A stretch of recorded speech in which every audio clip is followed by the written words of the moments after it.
In chapter 21, we introduced the idea of macroeconomics. So, when we zoom out and we look at the national and international level of economic interactions, we talked a little bit about business cycles, so looking at recessions and expansions, and the government's response to recessions, how they can affect that. With either monetary policy, expanding the amount of money available in the economy, or with fiscal policy by spending money on different projects and programs. And then we talked about how during times of expansion and recession, we could have this issue of inflation and deflation, and people's income doesn't rise as quickly as prices change, all right? Because wages are sticky, they don't respond right away. So what we're going to do now is build this idea of gross domestic product, which is a measure of a country's economic output. So this is an important metric that economists use to talk about how economies are doing and that we use when we're talking about how prosperous a country is. So to kind of jump off here, we've got this idea of national income and product accounts, or national accounts. And this is just going to look at the exchange of money between different sectors of the economy. All right. We've got this other idea, consumer spending, which is going to be what we talked about for the first half of this course, where we're looking at how individuals and consumers make decisions. Right, so this is going to be the total in sum of amount of money that all consumers spend. Right. Then we have these two types of investments. We have a stock, which is a share of ownership in a firm.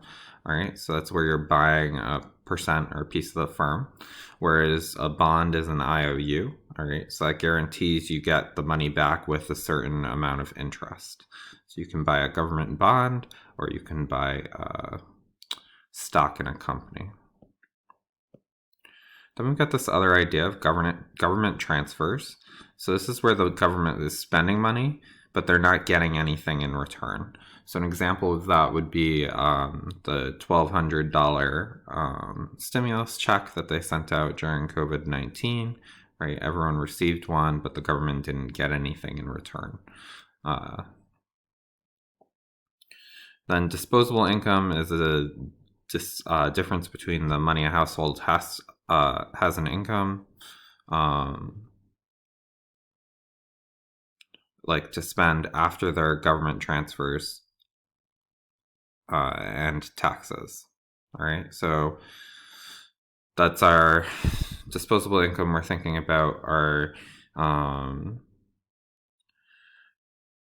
with our income and with any money we get from the government after we've paid our taxes, how much money do we have to spend? Okay. Our circular flow diagram now has a lot more going on. So households are going to still be exchanging with firms when they're purchasing things, right? But now we've added in the fact that they can save money, right? And we've added in the government layer where government can borrow money and the government can spend money, right? And then we have the rest of the world jumping in here with exports and imports. So we've kind of added an outer ring to what we've got going on. All right. Private savings are the money that a household has to save after they spend their consumer spending. So after we spend our money, how much do we have left? And then financial markets just refer to the markets in which we're selling stocks, we're issuing bonds, right? We're saving money. It's just all of that, basically all of the monetary investments. And then we have government borrowing. So the government will need to borrow to cover its spending, all right?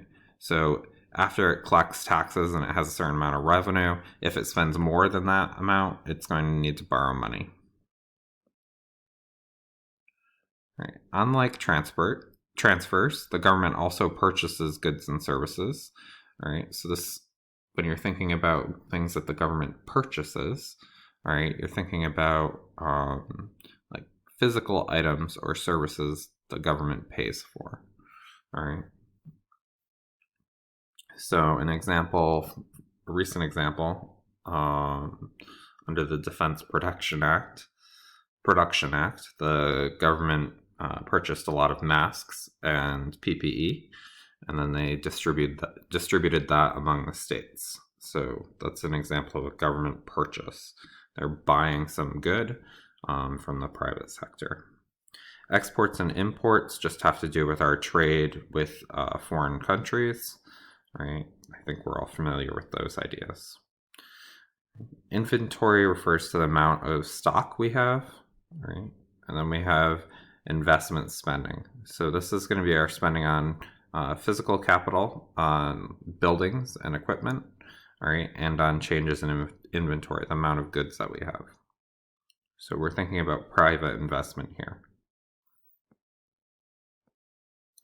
And then final goods and services are going to be once the product is completely made and we're selling it to the end user. So we're not talking about the chips that Microsoft's buying to put into its computers. We're talking about the computer that they're selling to the consumer.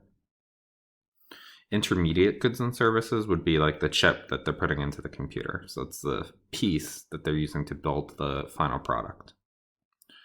Our gross domestic product is going to be the total of goods and services produced in that year, right, by a country. So this is key here is it's new goods and services. We don't count used things. So if I'm selling my car to somebody else, that doesn't count as part of my gross domestic product for that year. Aggregate spending, right, is going to be when we take the sum of consumer, government, and investment spending and net exports. So this is how we're going to be determining our estimate of GDP. So net exports is our exports minus our imports, right? And then we have this GDP equation that we're going to be using. So this is really important. Make sure you get down this equation. So what counts and doesn't count for GDP? All right. Final goods and services, only the new stuff counts. Intermediate goods and services do not count. Inputs do not count. Used services and financial assets, foreign goods and services, all of these things do not count.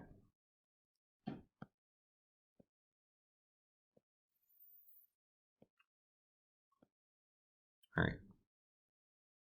Real GDP refers to GDP that's referencing a base year.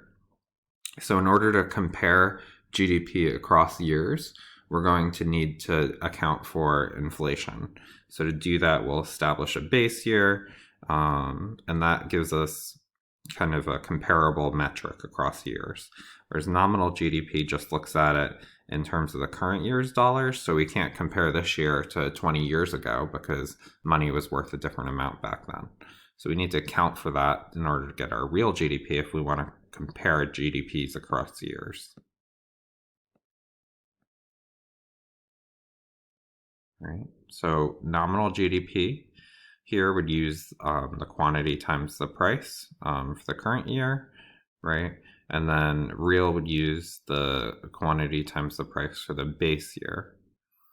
So nominal GDP in year 2 would use the price for year 2 and the quantity from year 2, whereas real price for year 2, real GDP for year 2 would use the price from year 1 and the quantity from year 2. So we're just using base year dollars to talk about quantity in the current year. All right, GDP per capita just means we're doing our GDP for the number of people, like for each person in a country. So we're dividing the GDP by the amount of people. And that tells us like how wealthy, how productive we are per person. All right, then we've got this idea of market basket, which is just the bundle of stuff that a household buys. And we can use that when we're talking about a price index, which is going to look at relative to some base year, how much are our goods and services costing us in a given year. So the consumer price index is the one that we look at most frequently, and that's going to look at what consumers purchase and for us to compare it across years. Less popular, but also sometimes useful, is the producer side's price index, all right? And we can also do a similar thing for GDP, right? But the things we're going to be most interested in here are the consumer price index formula and the inflation formula. So consumer price index, we would do the marginal benefit of the current year divided by the marginal benefit of the base year times 100. And inflation, we do the percent change in index from year to year.